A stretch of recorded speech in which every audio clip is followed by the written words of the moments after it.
اعوذ باللہ من الشیطان الرجیم بسم اللہ الرحمن الرحیم رب اشرح لی صدری ویسر لی امری واحلل عقدۃ من لسانی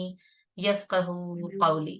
اللہم اجعل القرآن ربیع قلبی ونور صدری وجلاء حزنی وذہاب ہمی وغمی۔ اور یا رب العالمین آپ کا شکر ادا کرتے ہیں، آپ کی تعریف کرتے ہیں، اور اس بات پر کہ اللہ تعالیٰ نے ہمیں قرآن کی درس و تدریس کا موقع فراہم کیا ہے۔ ہم پڑھ رہے ہیں سورۃ الحج۔ سورۃ الحج کا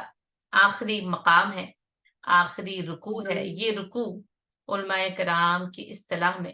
بہت زیادہ جو ہے وہ اہمیت کا حامل ہے۔ جامع ترین یعنی رکوع میں سے، یہ قرآن کے جامع ترین اسباق میں سے ایک سبق ہے جو سورۃ الحج کے آخری صفحے پر مجھے اور آپ کو اور یعنی کہ امت مسلمہ کو دیا گیا۔ اور ایسے جیسے رکوع ہم سورۃ البقرہ کا آخری رکوع پڑھ چکے ہیں، وہ بھی اسی طرح کے رکوعات میں شامل ہے۔ سورہ آل عمران کا آخری رکوع ہم پڑھ چکے ہیں، وہ بھی جو ہے وہ ایسے ہی اسباق میں شامل ہے۔ اور اگر آپ دیکھیں جیسے سورۃ البقرہ میں اگر ہم آیت الکرسی پڑھتے ہیں تو وہ بھی جو ہے وہ ایسے ہی اسباق میں شامل ہو جاتی ہے۔ اسی طرح ہم جو ہے وہ جو کہا کہ اللہ کا مہر کردہ وصیت نامہ دیکھنا چاہیں تو وہ مقامات بھی ذالکم وصاکم بہ ایسے ہی مقامات پہ جو ہے وہ شامل ہو جاتے ہیں۔ کچھ صورتیں انتہائی جامع ہیں، کچھ مقامات اور کچھ رکوع جو ہے وہ انتہائی جامع اہم ہوتے ہیں، اور جن میں سے ایک یہ سورۃ الحج کا آخری رکوع ہے۔ اور آپ یہ دیکھیں گے کہ اس کا جو ایک ایک لفظ ہے، ایک ایک جو ہے وہ اس کا سبق ہے، وہ کس طریقے سے جو ہے وہ یہاں پر پیش کیا جاتا ہے۔ اور اس کے اندر جو اس کا آغاز ہوتا ہے ہمارے پاس جو ہے وہ آیا نمبر جو ہے وہ 73 سے ہم آغاز کرتے ہیں۔ یہ سورۃ الانبیاء شیئر ہو رہی ہے، تو مجھے لگتا ہے کہ جو ہے وہ سورۃ الحج شیئر کرنی ہے، تو یہ سورۃ الانبیاء کا پیج ہے۔ تو انشاءاللہ پیج بھی جو ہے وہ آپ کے سامنے جو ہے وہ سورۃ الحج کا آ جاتا ہے۔ سورۃ الحج ہے، 10واں رکوع ہے، آیا نمبر جو ہے وہ 73 ہے۔ یا ایہا الناس، اے لوگو۔ اچھا اب آپ یہ دیکھیں اختتام ہے، صحیح، اور آپ سورۃ الحج کا جو ہے نا وہ آغاز کریں، اور سورۃ الحج کی جو ہے وہ سب سے پہلی آیت آپ دیکھیں تو وہ مجھے اور کیا آپ کو کیا پیغام دیتی ہے؟ یا ایہا الناس اتقوا ربکم، اور اے انسانوں اپنے رب سے ڈرو، اپنے رب کا تقوی اختیار کرو۔ آپ دیکھیں وہی بالکل وہی الفاظ، یا ایہا الناس، اے لوگو۔ قرآن کی جو یہ دعوت ہے نا، پوری بنی نوع انسان کے لیے عالمگیر دعوت ہے، یا آپ یہ کہیں کہ عالمگیر ہدایت ہے، اور پھر یہ یعنی عالمگیر ہے، ہماگیر ہے، اور جامعیت کے ساتھ نا پوری انسانیت کو خطاب ہے۔ قرآن میں بھی سب سے پہلے نا یا ایھا الناس اعبدوا ربکم الذی خلقکم والذین من قبلکم لعلکم تتقون۔ سورۃ البقرہ میں یہ آیت اس طرح سے آتی ہے کہ پوری کی پوری انسانیت کو اللہ کی عبادت کی طرف دعوت دی گئی۔ یہاں پر سورۃ الحج میں اللہ کے ڈر کی دعوت دی گئی۔ اچھا ویسے جو ہے وہ یا ایھا الذین آمنوا اتقوا، یعنی پھر اس کا جو یعنی اس کو تطبیق کس طرح دیا جاتا ہے کہ یہ کانٹرڈکشن نہیں ہے کہ ایک خطاب تو انسانوں سے اور ایک ایمان والوں سے نہیں، انسانوں میں سے جو پھر ایمان لے کر آ جائیں پھر وہ اس شریعت کے مکلف ہو جاتے ہیں، پھر وہ ان احکامات اور ہدایات کے براہ راست جو ہے وہ مکلف ہیں۔ یہ سب کو دعوت ہے اعبدوا ربکم، اور جو یہ تسلیم کر لے کہ میں اپنے رب کی عبادت کرنے کے لیے تیار ہوں تو پھر وہ یا ایھا الذین آمنوا کی صف میں شامل ہو جاتا ہے۔ تو یا ایھا الناس، اب پوری انسانیت کو نا یہ پیغام دیا جا رہا ہے۔ اچھا اب انداز کیا ہے؟ ضرب مثل فاستمعوا لہ، تمہارے سامنے ایک مثال کہی گئی۔ اچھا اب یہ جو ہے نا ضربہ ہے، اور یہ کہ جیسے کہی جا چکی یا کہی جا رہی ہے، اس کے اندر دو باتیں جو ہے وہ پائی جاتی ہیں، یعنی ضربہ بس کہی جا چکی یا کہی جا رہی، یعنی تمہارے سامنے یہ مثال بیان کی جا چکی اور تمہارے سامنے یہ مثال مستقل بیان کی جا رہی ہے۔ فاستمعوا لہ، تو اس کو سن لو۔ اب سما میں اور استماع میں کیا فرق ہے یہ آپ کو بتایا بھی جا چکا ہے، لیکن دوبارہ سے تذکیر یہی ہے، یہ اسی طریقے سے ہے کہ جب تمہارے سامنے قرآن کی قرأت کی جائے فَاسْتَمِعُوا لَهُ وَأَنصِتُوا لَعَلَّكُمْ تُرْحَمُونَ، تو فَاسْتَمِعُوا، تو پھر اسے سنو۔ اب یہاں پر یہ جو سما میں، اسماع میں جب تا لگ جاتی ہے نا، استماع بن جاتا ہے، یہ جو الفاظ کا جو اضافہ ہوتا ہے یہ معنی کی شدت میں اضافہ کرتا ہے، یعنی یہ الفاظ کے معنی کی شدت پر دلالت کرتا ہے۔ یہ عربی زبان کا ایک خاص اسلوب ہے کہ جس میں یعنی لفظ میں مبالغے کا یا شدت کا یا تاکید کا مفہوم پیدا کرنے کے لیے اس میں لفظ کا اضافہ کیا جاتا ہے جو کہ اس لفظ کا حصہ نہیں ہوتا، یہ سین میم عین ہی ہے، سننا، ٹھیک ہے؟ تو سننا استمعوا، اب اس کا مطلب کیا ہے کہ بہت زیادہ غور اور توجہ سے سننا۔ آپ دیکھیں صبر میں ہم نے استبر پڑھا، تا کا اضافہ ہوا وہاں پہ، اب وہ تا کا اضافہ جو ہے نا صبر پر ثابت قدمی کا اضافہ کر دیتا ہے، یعنی اس صبر پر جم جانا، ثابت قدمی اختیار کرنا۔ تو اب اس سننے پر جم جانا یعنی کہ کان لگا کر سننا، غور سے سننا اور توجہ سے سننا۔ اب قرآن نا اس طریقے سے لوگوں کی توجہ کو نا الفاظ کے ساتھ کھینچتا ہے، لیکن بات یہی ہے کہ ہمیں یعنی زبان نہیں سمجھ میں آتی، عربی زبان کی جو ترکیبیں ہیں ہم ان سے ناواقف ہیں، تو یہ نہیں سمجھ میں آتا کہ یہاں پہ جیسے ہوتا ہے نا کہ ایک خطیب خطبہ دے رہا ہے، اور جیسا کہ یعنی قرآن کے بارے میں بھی یہ کہا گیا کہ نہ تو شاعری ہے، بتا دیا کہ یہ تو شایان شان ہی نہیں ہے کہ یہ شعر ہوتا، کہا نثر بھی نہیں ہے، کیونکہ نثر میں ایسی فصاحت و بلاغت اور ایسا اسلوب بیان کسی زبان کی نثر میں موجود نہیں ہوتا، بلکہ اس کے بارے میں جو ایک بات کہی گئی کہ قرآن کا جو انداز ہے نا وہ خطباتی انداز ہے،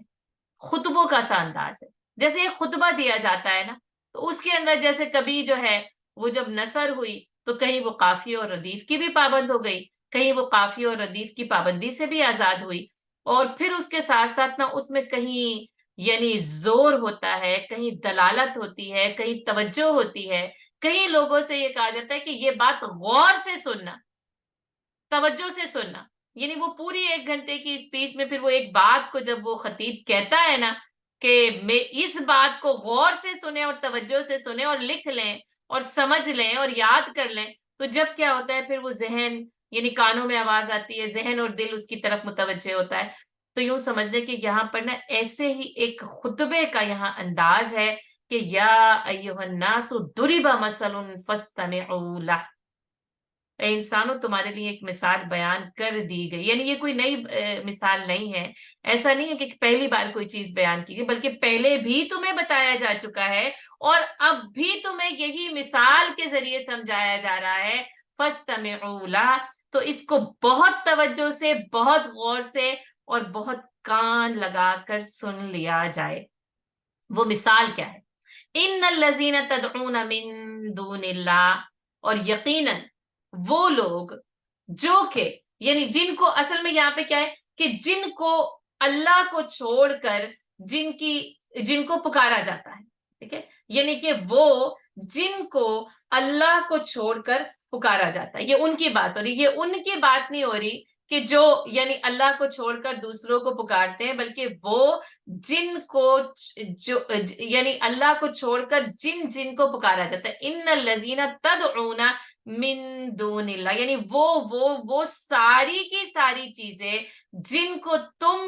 اللہ کے سوا پکارتے ہو، یعنی من دون اللہ اہم ہے کہ اللہ کو چھوڑ کر جن چیزوں کو پکارا جاتا ہے۔ اچھا اب یہ جو کہا گیا نا من دون اللہ، تو اس میں اللہ کے سوا وہ ساری کی ساری چیزیں آ جاتی ہیں، یعنی کائنات کا وہ سب کچھ اس میں آ جاتا ہے جو اللہ کے سوا ہے اور جس کو اللہ کے سوا پکارا جاتا ہے، یعنی اس کو پھر اگر من دون اللہ کو اگر آپ سمجھنا چاہیں تو غیر اللہ،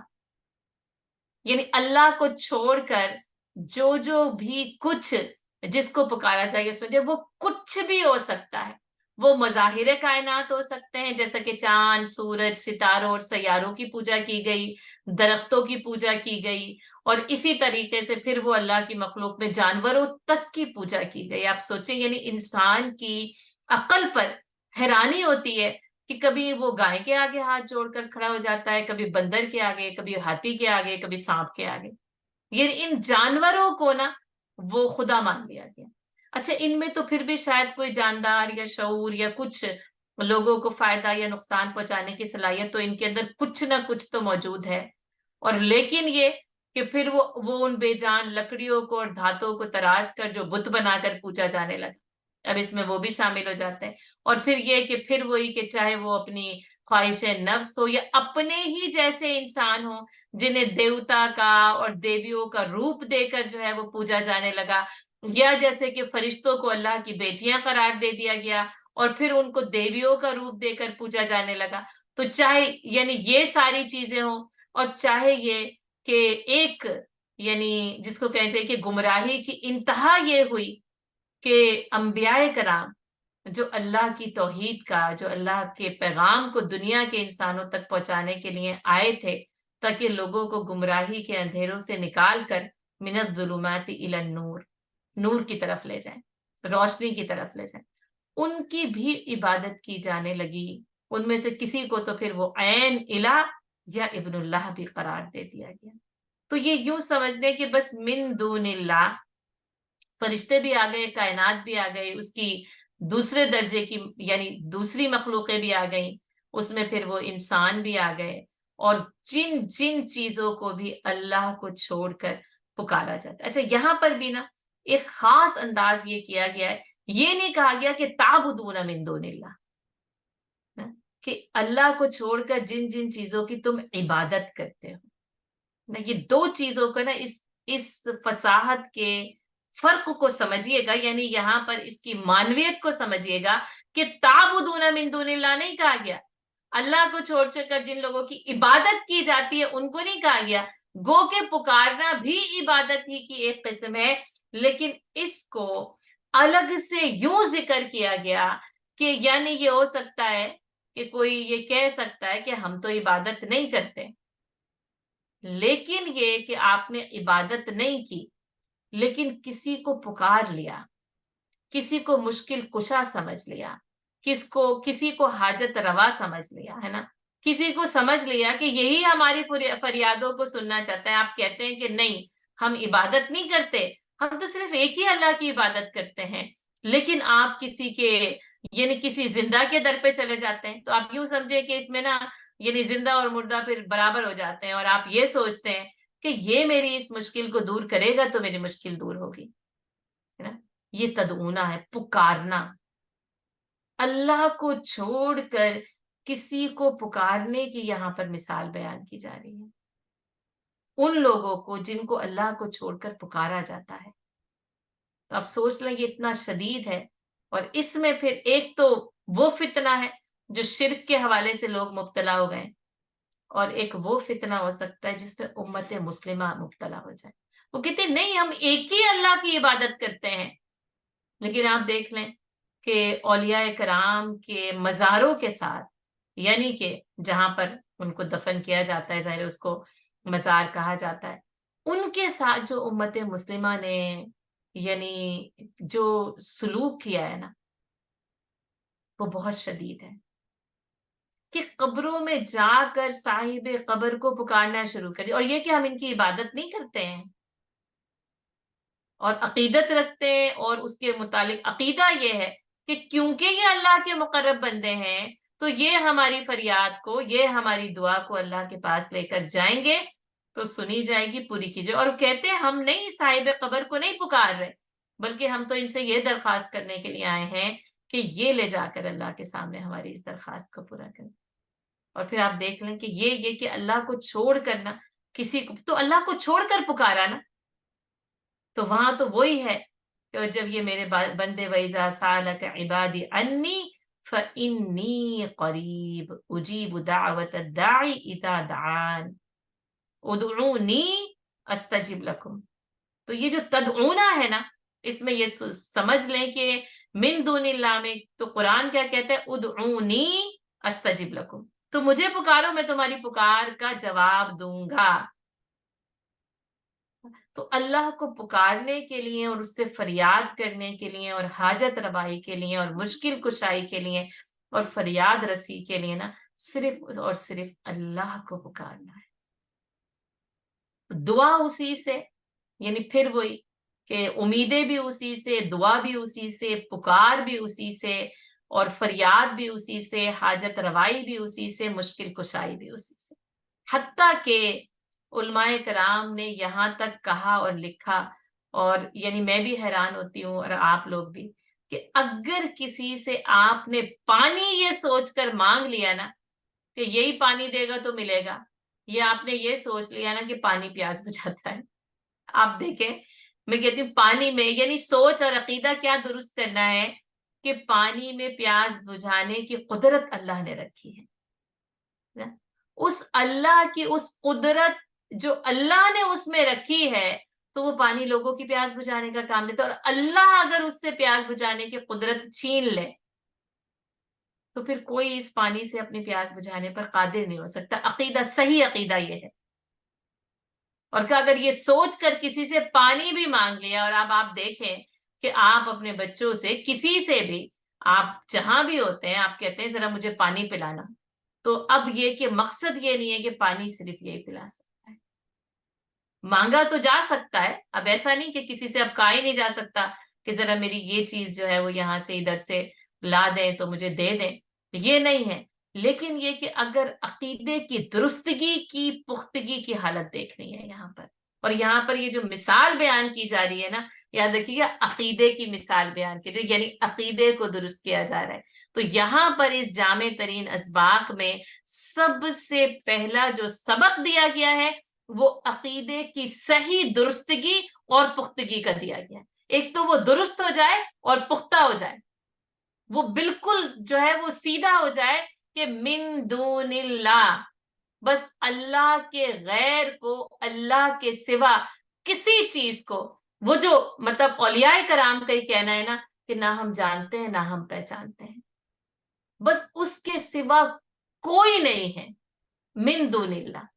اللہ کو چھوڑ کر کوئی بھی نہیں ہو سکتا، یعنی آسمان اور زمین اور کائنات کی ساری یہ جو قوتیں ہیں، طاقتیں ہیں، یا آپ وسائل کے ہیں یا ذرائع کے ہیں، یہ کچھ بھی خود کرنے پر قادر نہیں ہے۔ سمندر ہو، پہاڑ ہو، صحرا ہو،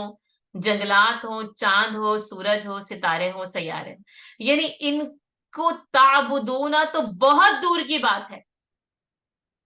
ان کے بارے میں اس عقیدے کی غلطی کی درستگی کر لی جائے کہ سورج خود نکل سکتا ہے، یا سورج کی روشنی بذات خود کچھ کرنے کی قدرت رکھتی ہے، قدرت نے اس میں صلاحیت رکھی تو وہ نکلتا بھی ہے، غروب بھی ہوتا ہے، اور اس کی روشنی پوری کائنات کو حرارت دیتی ہے، قوت دیتی ہے، توانائی دیتی ہے، پورا کا پورا یعنی سولر سسٹم اسی طریقے سے حرکت کرتا ہے، اور اس کی اس توانائی، اس قوت، اس حرارت کی وجہ سے ہی تو لوگوں نے سورج کی پوجا شروع کی، کیونکہ انہوں نے اس کو اٹ سیلف، اس کی اپنی طاقت اور قوت سمجھ لی۔ تو یہاں پر یہ مثال اسی لیے بیان کی جا رہی ہے اور یہی سمجھایا جا رہا ہے کہ کوئی بھی چیز بذات خود کسی قسم کی قدرت اور قوت نہیں رکھتی، کوئی صلاحیت نہیں، کوئی ذریعہ نہیں، کوئی وسیلہ نہیں، کوئی سیڑھی یہ قدرت نہیں رکھتی کہ آپ اس سے کسی اور جگہ پہنچ جائیں۔ یہ ساری کی ساری قدرتیں، صلاحیتیں، اور یا یہ کہ اللہ نے ان سب کو نا ان کے کاموں کے اوپر لگا دیا ہے۔ فَاسْتَمِعُوا لَهُ، اس بات کو بہت توجہ سے، دھیان سے، غور سے سننے کی، جاننے کی،